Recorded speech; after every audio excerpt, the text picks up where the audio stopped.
जय श्री कृष्णा। पार्थाय प्रतिबोधितां भगवता नारायणेन स्वयं व्यासेन ग्रथितां पुराण मुनिना मध्ये महाभारतम् अद्वैतामृतवर्षिणीं भगवतीम् अष्टादशाध्यायिनीम् अम्ब त्वामनुसन्दधामि भगवत् गीते भवद्वेषिणी। भवसागर से पार कराने वाली, जो भवसागर का दुख है उसको हरने वाली जो श्रीमद् भगवद गीता माता है, उनके चरणों में शरण लेते हुए आज जो बात हम कर रहे हैं विषय छठे अध्याय के 23वें और 24वें श्लोक से निकल कर आया है। योगिक वे नो सॉरो नो सॉरी। ऐसा कैसे संभव है कि दुख न हो? ऐसा कैसे संभव है कि हमें ये पछतावा न हो कि ऐसा क्यों हुआ, वैसा क्यों न हुआ? और जिस तरह के हालात से विश्व इन दिनों निकल रहा है, तो ये बात और भी अधिक असंभव सी जान पड़ती है। पर असंभव तो ये भी है कि युद्ध करने से ठीक पहले योगेश्वर श्री कृष्ण योग का उपदेश अर्जुन को दे रहे हों, ब्रह्म विद्या के प्रति उन्हें जागरूक कर रहे हों, और भौतिक रूप से जो दृश्य सामने आने वाला है, जो कुरुक्षेत्र के मैदान में लगभग आ ही गया है, दो सेनाएं आमने सामने खड़ी हैं और रक्त प्रवाहित होने की प्रबल संभावना सामने दिखाई दे रही है। ऐसे में कृष्ण भगवान जो सामाजिक और व्यक्तिगत सरोकार हैं, उनसे परे चेतना को उठाकर विराट के साथ जोड़ने की बात यदि अर्जुन को बता रहे हैं, तो उसके पीछे क्या कारण हो सकता है? और यदि वो उनके लिए वैसी परिस्थिति में प्रासंगिक है, तो हमारे लिए भी हर परिस्थिति में कहीं ना कहीं उसकी प्रासंगिकता की संभावना प्रबल है।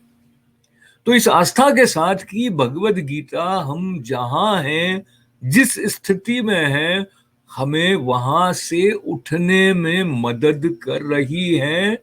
और उसके लिए छठा अध्याय जो ध्यान योग का है, यहां तक आते आते स्वामी कृष्णानंद जी महाराज ये स्पष्ट करते हैं कि ध्यान के द्वारा जो विभिन्न दिशाओं में हमारी ऊर्जा का विकिरण है, उसको एकाग्रता के साथ साधने की हमारी जो पात्रता है, वो बढ़ाकर हमें चेतना के आगे के स्तर पर ले जाने की तैयारी श्री कृष्ण भगवान श्रीमद् भगवद गीता में कर रहे हैं।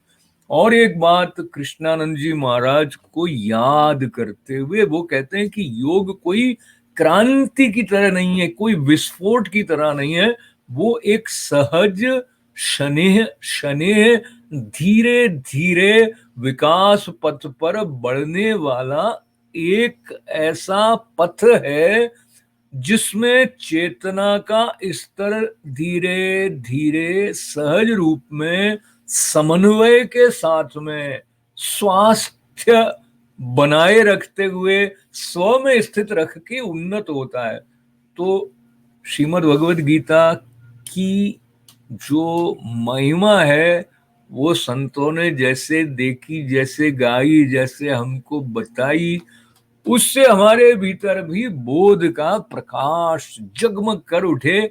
ऐसी प्रार्थना के साथ ये आ गया है 23वां श्लोक छठे अध्याय का।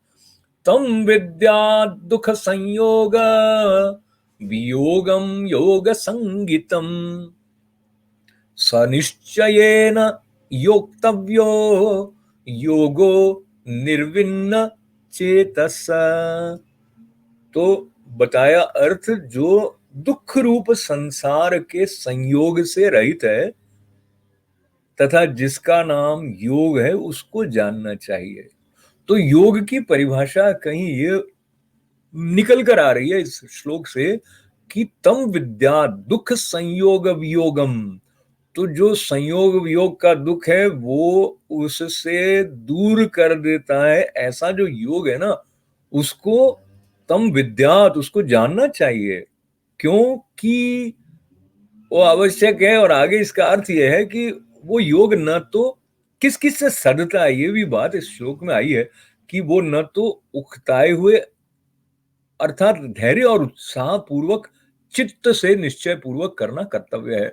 ये जो शब्द है यहाँ पे, योगो निर्विन्न चेतसा, योगो अनविन्न चेतसा, ये जो अनिर्विन्न है, इसका अर्थ ही ये है कि व्यग्रता नहीं हो, अधीरता नहीं हो। तो अधीरता और व्यग्रता नहीं होने के साथ साथ में किसी प्रकार की कुंठा भी नहीं हो कि मैं योग के मार्ग पर चल रहा हूं, इस बात को लेकर मेरे अंदर धैर्य भी हो और उत्साह भी हो।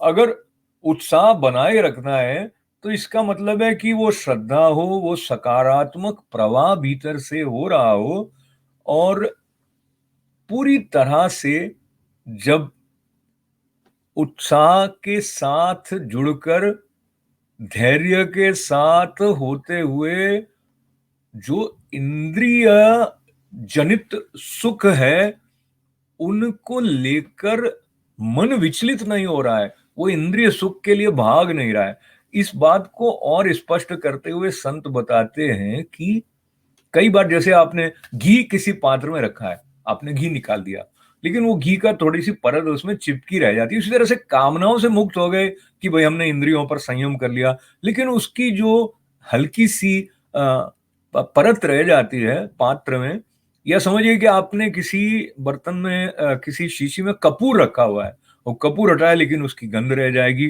तो निश्चयात्मिका बुद्धि से, विवेक से और वैराग्य से ये जो हल्की हल्की कामना की गंध है उसको दूर करने की बात भी श्रीमद् भगवद गीता में आई है। तो बहुत आसान हो ऐसा आश्वासन कहीं नहीं दिया गया है, लेकिन ऐसा संभव है, और इसका जो लाभ है उसकी तो हम कल्पना भी नहीं कर सकते यदि हम कामनाओं के साथ जुड़े रहकर ही अपने सफलता असफलता का मूल्यांकन करेंगे। तो आगे चलते हैं विवेक और वैराग्य का साथ लेके 24वें श्लोक में। संकल्प प्रभवान कामान त्यक्त्वा सर्वान शेषतः मन सेवेन्द्रिय ग्रामम विनियम्य समन्ततः, विनियम्य समन्ततः।